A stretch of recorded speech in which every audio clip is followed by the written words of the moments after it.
प्रहारी मुंबई में नूर के साथ आपका स्वागत है।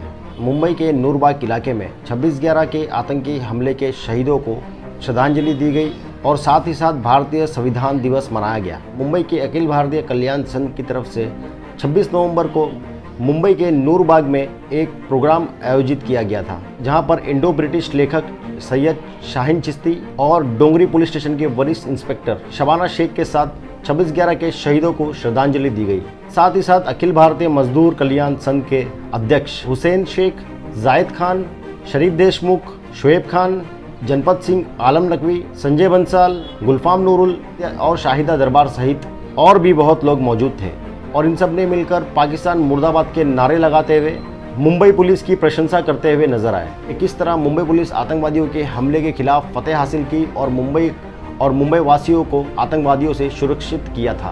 प्रोग्राम के दौरान जनता को संदेश देते हुए बताया गया कि किस तरह मुंबई के नागरिकों को जागरूक रहना है और कोई भी संदिग्ध व्यक्ति नजर आए तो तुरंत मुंबई पुलिस को कॉल कर जानकारी देना है। नमस्कार एवरीबॉडी।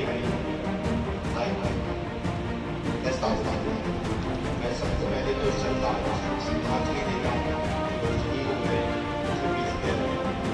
जब मैंने खबर सुनी लंदन में इतना अफसोस हुआ। इतने सारे लोग 174 लोग इसमें मरे, 300 लोग ये बहुत गलत है, होना नहीं चाहिए। और साथ में ये भी कहना चाहता हूँ कि मुंबई की पुलिस जो थी बहुत काम किया, दिखता नहीं कभी कभी, मुंबई की पुलिस हर वक्त सीरियस है और उनके पास जैसे शोएब साहब ने बताया कि लोग आते हैं भारत से, लोग कहाँ जाते हैं, मुंबई जाएंगे, दिल्ली जाएंगे, ये पॉपुलेशन बढ़ती ही रही है, लेकिन जो फैसिलिटी पुलिस के पास है नहीं बढ़ी, संख्या पुलिस आदमी नहीं बढ़ी, उनको उतना ही काम करना पड़ता है। इसके बाद भी हम लोग यहाँ पर ये नामुमकिन नहीं है कि 10 साल के अंदर इस शहर की संख्या 50 मिलियन भी हो सकती है, लेकिन पुलिस इतना काम कर रही है, इतना सम्मान देती है, सबको मिलकर काम करती है, उनके लिए मेरे दिल में बहुत इज्जत है। और मैं फिर से श्रद्धांजलि देता हूँ उन लोगों को जो मर गए और शहीद हो गए हमारे दिन के लिए। बहुत सदमे की बात है हमारे लिए कि हमारे लोग शहीद हुए और उनकी जो बेवाएँ हैं उनके लिए मैं थोड़ा सा डोनेशन देना चाहता हूँ अपने पॉकेट से कि उनकी जो बेवाएँ हैं वो बहुत पीड़ा में है। आप उनको देखिए, वो चले गए लेकिन उनका परिवार है, उन्हें सहयोग कीजिए, उनके साथ आगे आइए। वही लोग हमारे को बचाते हुए मरे हैं। जहाँ तक रही बात मुसलमानों की, यही कहूँगा कि मुसलमानों का खून मुंबई की पुलिस के साथ लगा रहेगा। हम साथ भारत की सेवा करेंगे। मुसलमान, हर मुसलमान इस मुल्क में वो भारतीय है, उसका रिलीजन कुछ भी नहीं है, पहले हम भारतीय हैं और हम भारत के लिए लड़ेंगे, पुलिस के साथ खड़े रहेंगे हर बार। तो ये हिंदू मुस्लिम नहीं है, ये सिर्फ भारत के लिए है। और जो विदेशी यहाँ आए और जहाँ से भी वो आए, उन्होंने अटैक किया ऐसे करते हुए, वो शर्मनाक बात है।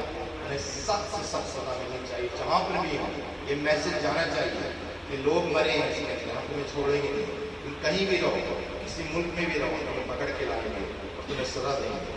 इसी तरह ये मैसेज जाएगा दुनिया के अंदर कि किसी को हम किसी की हत्या नहीं कर सकते। ये सरासर हत्या हुई है और लोग जो विडोज है वो सफ़र कर रही है।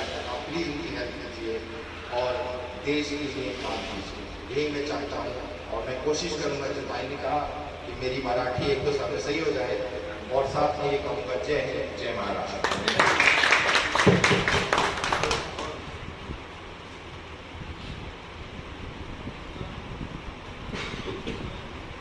और एक बात मैं और कहना चाहता हूँ, जो भाई ने मुझे बताई कि हम भारतीय गवर्नमेंट, यूनियन गवर्नमेंट से डिस्कशन कर रहे हैं कि हम सोशल इंडिया स्किल सेंटर्स खोलेंगे भारतवर्ष में।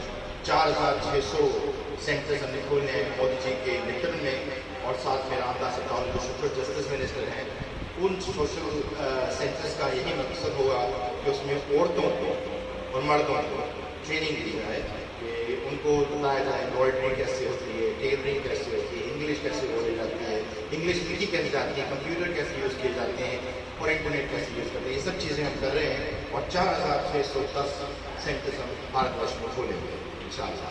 आप हमारे साथ काम कीजिए और हम आपके साथ। Thank you very much. Zaid Khan साहब, मेरा जैद खान जी आपके साथ में है कि जो 26/11 हुआ मुंबई के लिए काला दिन, काली रात, टेररिस्ट अटैक हुआ, तो आपको क्या लगता है कि वो अटैक्स में आप जैसे अभी मैंने प्रोग्राम में सुना था कि कहीं ना कहीं हमारी खुद की भी गलतियाँ थी और मुंबई पुलिस की भी कुछ इग्नोरेंस थे, जहाँ पे हमें पता नहीं चल पाया कि टेररिस्ट आए हुए हैं। लेकिन उस दिन से आज 13 साल बीत चुके हैं, तो आपको क्या लगता है कि इस चीज़ में इम्प्रूवमेंट आया है कि स्क्रीनिंग बढ़ती जा रही है? कोई बाहर शहर का जब मुंबई आता है, अलग अलग मोड्स हैं मुंबई के अंदर एंटर करने के, तो ये सारी चीज़ों में स्क्रीनिंग बढ़ती जा रही है बराबर तरीके से तहकीकात, जैसे कोई लॉज या होटल में टेररिस्ट रह रहे थे, अभी ये चीज़ें इतनी आसान है क्या? देखिए, जिस तरीके से आपने कहा कि मुंबई पुलिस की गलती, मैं इसको गलती नहीं कहूँगा, ये एक हादसा है और इस किस्म के हादसे मतलब अमेरिका जैसे शहरों में भी होते हैं। वो एक दौर था जहाँ पे टेररिज्म बहुत रूज पे था और अचानक हुआ हमला मुंबई में और मुंबई पुलिस के जांबाजों ने उसे बहुत जल्दी कवर भी किया। अच्छा, हम इस बात को कामयाब ज़रूर कहेंगे कि उसके बाद मुंबई पुलिस ने जो स्टेप लिया, महाराष्ट्र गवर्नमेंट और सेंट्रल गवर्नमेंट ने जो कानूनी शक्ल बनाई उसकी, टेररिस्टों को जिनको पकड़ा उनके साथ इंटरनेशनल लेवल पे मतलब ये सारे मामला चले, तो हम इसको कहेंगे कि उसके बाद कोई इस तरीके का कोई हादसा भी नहीं हुआ, उनकी हिम्मत भी नहीं हुई कि दोबारा इस तरीके का कोई कदम उठाए। तो यकीनन मुंबई पुलिस और हुकूमत की ये उसको हम सराहना देंगे। बड़ी वीरता से उन्होंने फतेह हासिल की बिल्कुल है। बिल्कुल। तो इसके बाद में मुझे जैसे कि वो टेररिस्ट अटैक होने के बाद में लोगों में एक मिथ बन गया, हिंदू मुस्लिम के बीच में कहीं ना कहीं बहुत तकरारें आ गई थी, बहुत डिफरेंस आ गया था। उन लोगों को लग रहा था कि मुस्लिम लोगों ने, लेकिन मरने वाले तो मुस्लिम नहीं थे और ये टेररिस्ट अटैक था। तो ये टेररिस्ट लोगों के ऊपर आप मैसेज देना चाहोगे लोगों को कि टेररिस्ट मतलब मुसलमान या मुस्लिम कम्युनिटी ये सारी चीज़ें नहीं सिखाती है? देखिए, मैं ये खास तौर पे कहूँगा कि 26/11 के अटैक के बाद में पाकिस्तान जो हमारा दुश्मन है, दुश्मन मुल्क रहा है और जो पॉलिसीज़ है, मैं कहता हूँ कि फ्यूचर में भी वो हमारे उसके साथ ताल्लुकात इतने अच्छे नहीं रह सकते, क्योंकि दोनों मुल्कों की राजनीति है ना इसी दुश्मनी पे चलती है। और इस मसले में हमने ख़ास तौर से देखा कि हिंदू मुसलमानों ने मुत्तहिद होकर उसका जवाब दिया। हाँ, हमारे यहाँ फसादात हुए और आज मैं फ़ख्र करता हूँ कि इस दौर में फसादात कम हो रहे हैं। तो जिस दौर में फसादात होते थे, जिसका सियासी फ़ायदा सियासी जमातें लेती थे, लेकिन मुल्क पे जब बात आती है, सरहद की कोई बात होती है, तो वहाँ उस्मान भी शहीद होता है और रामलाल भी शहीद होता है। मिलजुल कर हम अपनी बॉर्डर की हिफाजत करते हैं। वहाँ पे हम हमारा बंटवारा नहीं है। बंटवारा जब सियासी मकसद के लिए किया जाता है, सीटों को हासिल करने के लिए, इक़्तिदार के लिए, तो वहाँ हिंदू मुसलमानों का कुछ गेम होता है और वो खेल खेलती है सियासी पार्टियाँ। तो आम जनता को आप क्या संदेश देना चाहोगे? सब हर कोई अपना काम तो ठीक से कर रहा है, लेकिन हमारी जनता की भी कोई जिम्मेदारी बनती है अपने आसपास के, अपने अड़ोस पड़ोस पे नज़र रखना और उस पर कोई एक्शन लेना। तो उसके लिए आप क्या मैसेज देना चाहोगे? बिल्कुल, ये आवाम की जिम्मेदारी है, इस तरीके के हादसा दोबारा ना हो और मतलब सतर्क रहना चाहिए। अगर कहीं पे कोई अगर कमज़ोरी दिखती है तो पुलिस तैयार है, गवर्नमेंट इस तरीके के मामला को रोकने के लिए हमेशा 24 घंटे तैयार है। तो हमें अपनी जिम्मेदारियों को भी समझना चाहिए और उस पर हमें तैयार रहना चाहिए। Thank you so much Zaid Khan जी।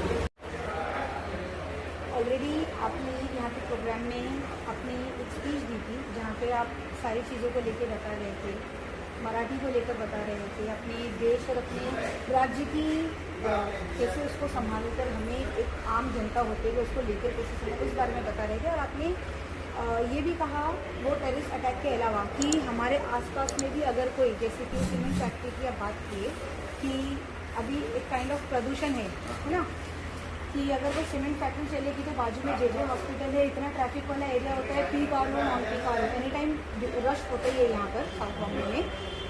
तो ऐसी छोटी छोटी चीज़ें जो आप संस्था चलाते हो मुस्लिम संघ की तरफ से, तो ये छोटी छोटी चीज़ों के ऊपर आप लोगों को क्या मैसेज देना चाहोगे? सबसे पहले तो 26/11 में शहीद हुए सारे पुलिस ऑफिसर और नागरिकों उसके बाद में मैं सारे लोगों को ये कहना चाहता हूँ, देखो सतर्क रहना चाहिए। हम अपने घर पे रहते सतर्क रहना चाहिए, इसलिए कि हमारे आजू बाजू में कौन रहता है, नया पड़ोसी आता है, हमारी बिल्डिंग में नया आदमी आता है, क्योंकि मुंबई के इलाके के अंदर कम से कम 2 से 2.5 करोड़ पब्लिक लोग रहते हैं यहाँ पर।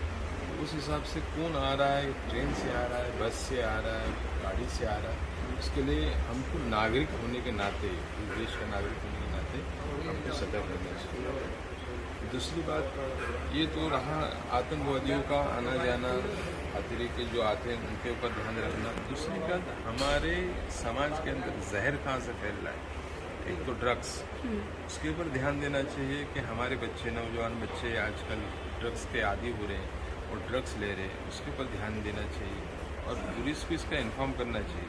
कोई भी कहे खबरी है, ये है, उससे डरने की बात नहीं है। समाज को सुधारना है तो तुमको समाज सोशल काम के लिए तुमको आगे बढ़ना पड़ेगा। तीसरी बात ये है कि हमारे नज़दीक अपना जे हॉस्पिटल है, जे हॉस्पिटल के नज़दीक SBUT का बड़ा क्लस्टर डेवलपमेंट चलता है। मेरा विरोध नहीं है उसके, अच्छी बात है, क्लस्टर डेवलपमेंट होना चाहिए। उन्होंने जिस तरह से काम करा बहुत अच्छा काम है। मैं तो पता ऐसे सब लोग करें तो मुंबई शंघाई बनने के लिए टाइम नहीं लगेगा। जो हमारा सपना देखते थे, हमारे CM का एक बार सपना है, उसके लिए टाइम नहीं लगेगा।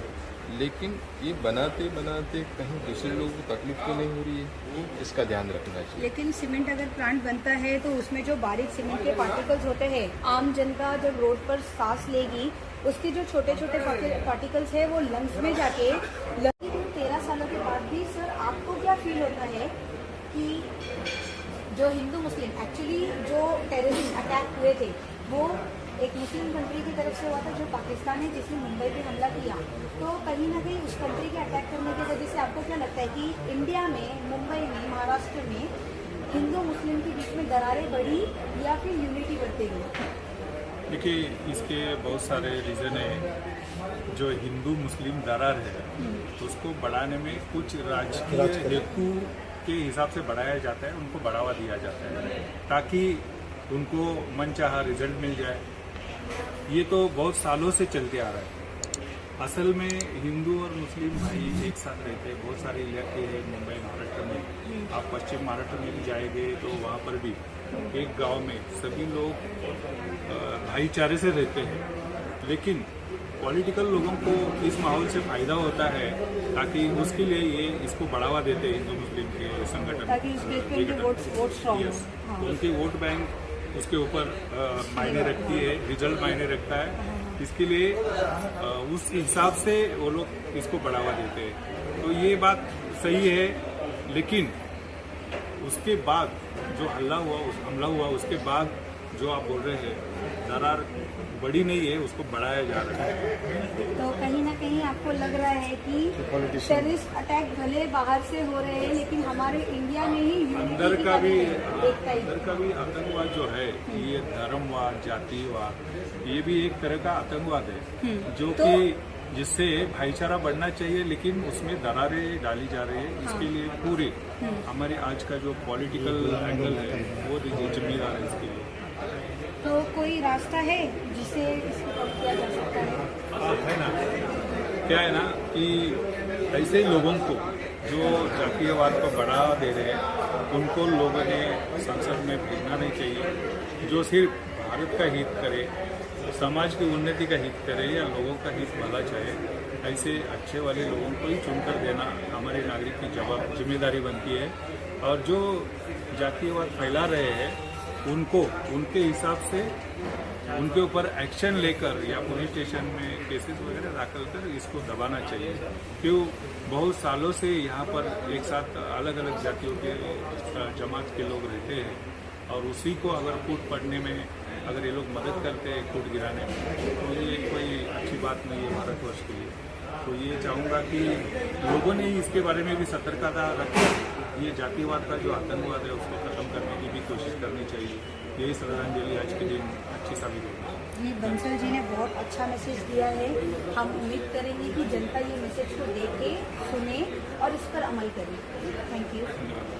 सारी चीज़ें हुई, और अभी इतना बड़ा जो प्रोग्राम हुआ जहाँ पे अच्छे अच्छे मैसेजेस दिए गए और शाहीन चिश्ती जी और शोएब खान जी और भी लोगों ने जब अपने अपने मैसेजेस पहुँचाए, तो मेरा क्वेश्चन आपसे ये है कि इसके ये जो सारी चीज़ें हुई, इतना इम्प्रूवमेंट आया है, इतना डिफरेंस हुआ है, लेकिन कहीं ना कहीं क्या आज भी कोई चीज़ कोई खामियां हैं आज भी?